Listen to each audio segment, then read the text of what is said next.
bonsoir.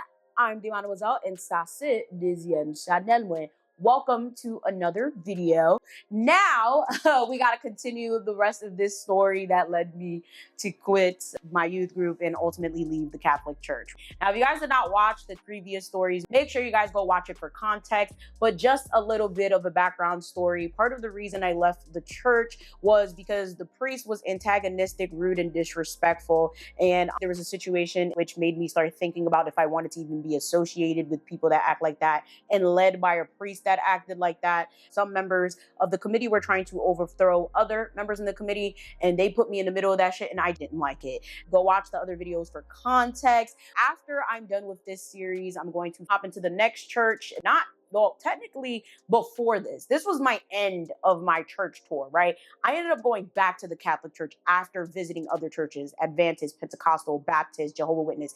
Like, this was my last stretch. So this all happened from my early to mid 20s, and I haven't stepped foot in the church since, except recently I ended up performing because I'm still cool with a lot of people in the church. I don't care about them as a collective. I ended up performing, so I went to the hall, did my performance. Everybody's all in my face like, oh my God, I love you, miss you. Oh my God, things were so horrible after you left me, while they were talking shit about how I'm a horrible person, I'm a bad role model. Meanwhile, I'm doing better than them and all their kids. But go make sure you check out the other story times as well as the original ones that I made years ago highlighting the situation, right? I kind of went everything piece by piece, but I never broke it down, right? So here's the next part of the last story regarding how they tried to overthrow these committee members, right? Before we get started, let's make sure we get this video to 500 likes. And while you are liking, hyping, and or commenting, let's get into the announcement. Make sure you guys scan the lovely QR code for all the links that you guys always ask me about. If you guys are not aware, we do have a 7-day $1 Patreon trial for extra content. We also have memberships on this channel as well as my other channels. This channel deals with Haitian voodoo, politics, and folklore. My main channel deals with Black social issues, scams, etc. And then we have my personal channel where there's vlogs, story times, and all of that. If you guys are interested, again, love the QR code. I know y'all peeped the shirt. This is my dance nonprofit, LakayRo. We are currently raising money for the 2026 dance season. If you're interested in volunteering, your kids want to join and they're in North Jersey, I can't wait to hear from you. Everything is in the QR code. So let's get into the rest of this shit because, child, it still grinds my gears. I think I need to talk about this shit in therapy. There's not enough time. There's not enough time in therapy. I think I need to start booking some extra sessions because, wow. Make sure you get this video to 500 likes before we begin. Thank you very much. So, like I said in the previous part, Justine and Edleen were not happy that people did not care about their bid to take over Nancy and Selena's spot. And I ain't gonna hold you, I feel like I was getting the brunt of that because they knew that my word would sway a lot of people. A little background, I was very popular in the church, especially in the youth group. I had relationships with every single person in the committee and the youth group, literally from the youngest that were 4 to the oldest that were in their 40s. I maintained a really healthy bond with everyone because that's just the type of person I am. They knew that if I would have said Justine and Edleen are better people at doing this job because XYZ, a lot of people would have followed and rallied behind me. So I ain't gonna hold you. I think that's part of the reason why shit went the way it did. I know this is what it was because Justine said so. At one point, Justine was like, I don't like how you let me drown in there. I don't like how you let that meeting go south. As if I wasn't a kid compared to her. She's in her 40s now. I'm 31. We're up to 10 years apart, probably more. I'm a kid. Yes, I know I could have heavily influenced people at the time, but I'm a kid. Like, honestly, I didn't like the way they went about it. Wrong is wrong. In my personal opinion, it will always be wrong. So I'm always going to stick to the morals of it all. Y'all can say whatever it is that y'all want about me. But one thing about me, I don't do shiesty shit and I don't do anything behind anybody's back. Whatever shit I said about you behind your back, more than likely you heard it come through my mouth or I have no problem saying it to your face. And the way they were doing it, it was giving shiesty. It was giving conniving. And it's crazy because Edleen didn't give me that. She gave nice, sweet. She's one of those type of people. So it's just like, that's scary because it gives snake. Like, yeah, what y'all was doing was snaky. And I'm going to stand by it. And I told her that. I was like, honestly, I don't like how y'all did it. And I told you I didn't like how you did it. And I told you that was a bad idea. I feel like I probably should have been more firm with that so she could get that she wasn't getting that shit. Because me listening to her bringing me home, I think that she kind of saw it as, oh, well, I'm bringing you home. We're cool. We've developed a bond. You have pull with a lot of people. You're gonna help me. I feel like I should have been more firm and be like, nah, girl, I ain't got nothing to do with this. Back in the day, I was just kind of like listening to her and be like, yeah, it's not a good idea. No, I don't think you should go about it like this. Time I was like 24, 23, 24. So whatever. I'll never forget. Okay. This is what led to the downfall of shit, which I did cover in the other videos. I'm going to link down below. Okay. She essentially came to meeting one day and she was saying how she just like last time, okay, before the meeting even started, she's like, oh, so I have something I need to talk to you guys about. So in this meeting, I'll never forget, this is one of our first meetings back from the summer, right? So we would have our fundraisers in the winter, and then by the summer, everyone would kind of like take a break. Nobody would really be around. And then around September, October, that's when we would come back because we had a lot of performances, fundraisers, things that we would be doing. So this was one of our first meetings back, and they were talking about how we had performances we needed to prepare for. We have a theme, all that. And that day, we wanted to start having practice. Now, I already knew we were going to have practice that day. As a co-choreographer, I usually had two pieces that I was supposed to do, and she was going to do two pieces. So we were talking about the practice. We were talking about how the parents were already notified that there's going to be practice today. The kids are going to stay from 3 to 6, and she interrupts. Justine's like, I just want to let you guys know that I'm no longer going to be in the youth group. I'm not leaving. I'm not quitting, but I'm no longer going to be the choreographer. Ivana, now that's your job. That's all you. I'm sitting there like, mind you, Justine never once mentions to me that she actually plans on quitting. She never once mentioned to me that all the responsibility would fall on me. So I'm looking at her. Everybody's looking at her like, okay, why?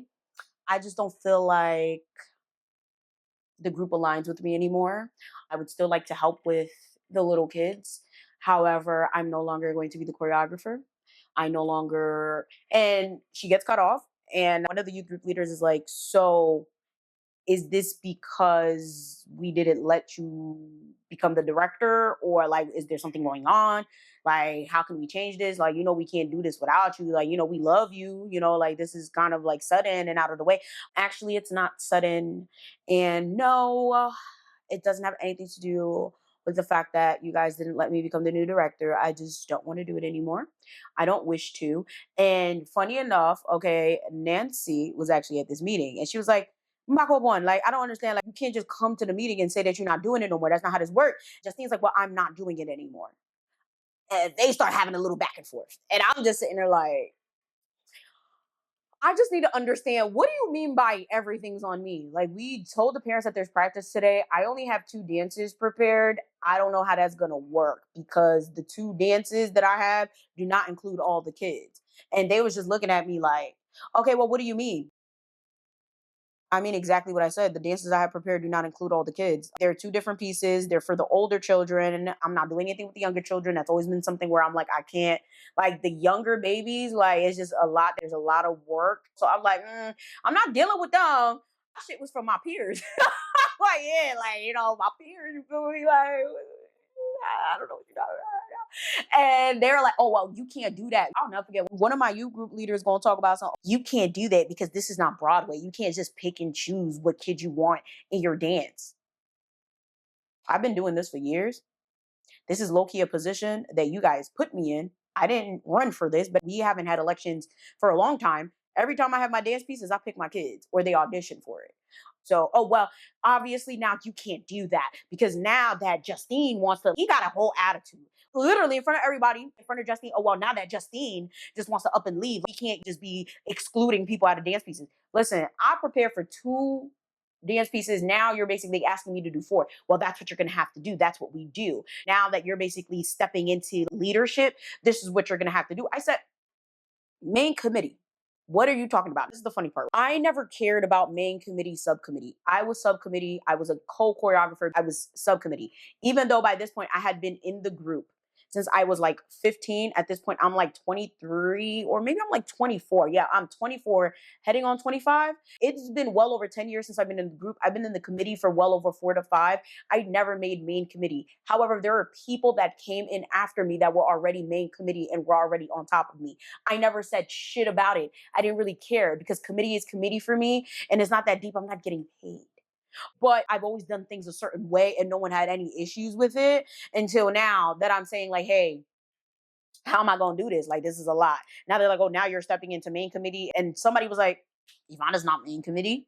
And everybody started talking about that, like, how you not main committee? And I'm like, I don't really know and I don't really care. But all I know is like, this is a lot and I'm going to need time to process. So if you guys are not aware, I have bipolar disorder and anxiety, suffer with depression. Sudden changes in lack of routine truly does piss me off, but it can trigger my mania.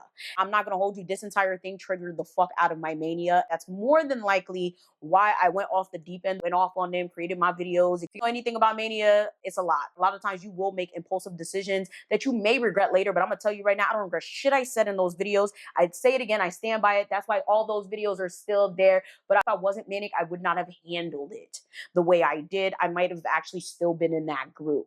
I'm happy that it went the way it did. I'm happy for my mania. You know anybody that's bipolar?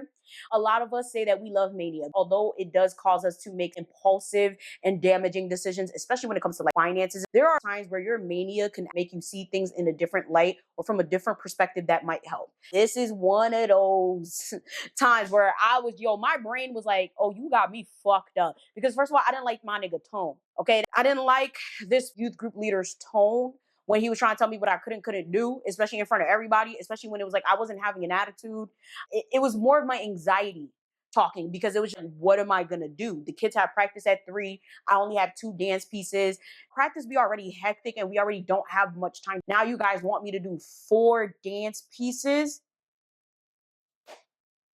I gotta come up with 2 of them by 3 o'clock and it's like 10 o'clock right now. And then y'all expect me to go to youth group and go to church. Maybe if I could have the space for a little bit and come up with some different songs and what I'm doing, like whatever. But child, at this point, he got an attitude. Okay. He got an attitude. I had a car by this point, but I still would talk to Justine all the time.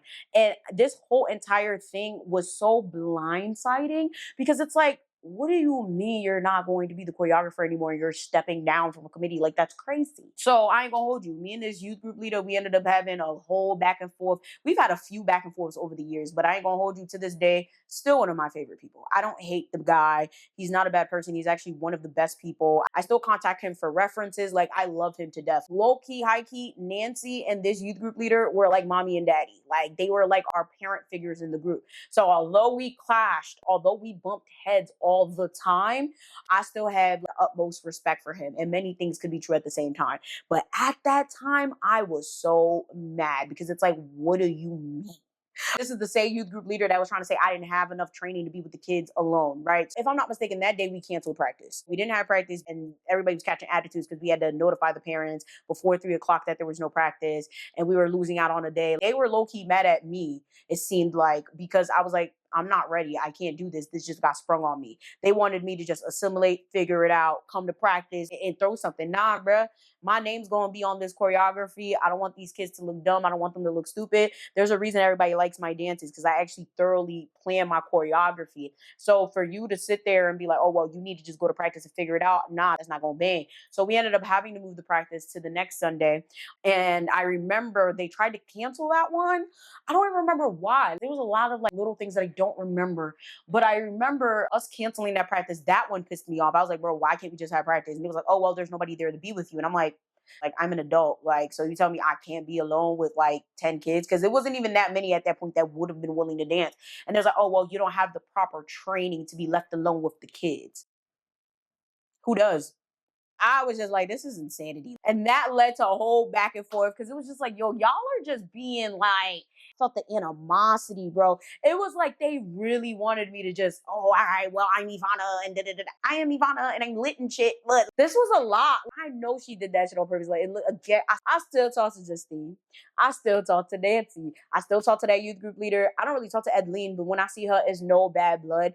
But one thing, right, that I know, okay, especially I guess coming from the Catholic Church, is forgiveness is key. I don't have a problem forgiving, but I ain't never gonna forget that shit. And that also does not mean that I'm not going to talk about my experiences. And it doesn't make anything that happened less true, and it doesn't erase what happened. That's why when people in church talk about forgiveness, and then when you bring up what they did, they try to be like, oh, well, you need to forgive them. Who said I didn't forget? I forgive their asses. That's why I still talk to them. I don't got a problem with them. There's no beef. But That's what happened. I'm sharing these experiences for those of you guys that, one, are afraid to speak out, two, went through similar situations, and three, being those of you guys who will resonate with this, right? Or might be going through something like this currently and don't know what to do. I'm gonna tell you right now, follow your heart. Okay, don't be sitting here letting people guilt trip you into doing or not doing something you don't feel comfortable doing. Me standing up for myself has consistently gotten myself in trouble, but it has gotten me very far. Me advocating for myself, me being outspoken has led me to where I am today, both good and bad, but way more good than bad. I absolutely love the fact that me advocating for myself has led me to so many amazing things and will continue to lead me to so many amazing things, because at the end of the day, the ability to stand up for yourself and be outspoken will get you very far. I'm living proof of that, right? Although that ended up being a very messy situation, that you guys could check the original parts down below. It's interesting to think, now that I look back at it, I can't even use the excuse of, oh, well, everybody was young, da da da da. Like, y'all niggas was in y'all 30s acting like that. What's the excuse? 30 is still young, but you should be grown enough to know not to act like that. The amount of visceral that I was getting for literally standing up for myself is insanity. And I see this as a theme everywhere, whether it's in a work, school, or any other professional setting. Anybody that stands up for themselves is often seen as problematic, combative, and an issue, when it's like, no, y'all need to learn how to treat niggas better. If you don't want people to talk about you, if you want people to comply, you need to treat them better. And I've never been a complying ass bitch. I've never been one to comply. I'm always asking questions. That was another reason I left the Catholic Church. Every time I asked a question about faith, God, religion, why women can't be priests, nobody got a real answer for me. Christian faith is like that. It's like, oh, God is God and you don't question God. Okay, it is what it is. I'm technically not a practicing whatever. I don't practice much of anything. I just hold my faith close to my ancestors and whatever spirits choose to help me in my bloodline. But other than that, I don't have any desire or will to go back to Catholic Church after that. I ain't gonna hold you, like, rehashing this entire series has made me realize that the entire ordeal was pretty traumatizing. It was not a fun experience, and it truly did piss me off on so many different levels. Yeah, with that being said, like I said, go check out the other videos. I guarantee you they're entertaining as hell. There's so many other parts to this. There's so many stories I could tell about these people, the youth group, and all of the drama. But I think after this, we're gonna move on. Okay, I'm probably gonna post some other videos and then move on to the next religion or whatever. I hope you guys enjoyed this. Thank you guys so much for watching. Thank you guys so much for always being there. But most importantly, make sure you guys scan that lovely QR code for all my links. Everything you need is going to be linked down below. Follow me on Instagram. That's why I'll be having a lot of different content or whatever. With that being said, like, share, and subscribe. And I'm going to see y'all next time. Bye.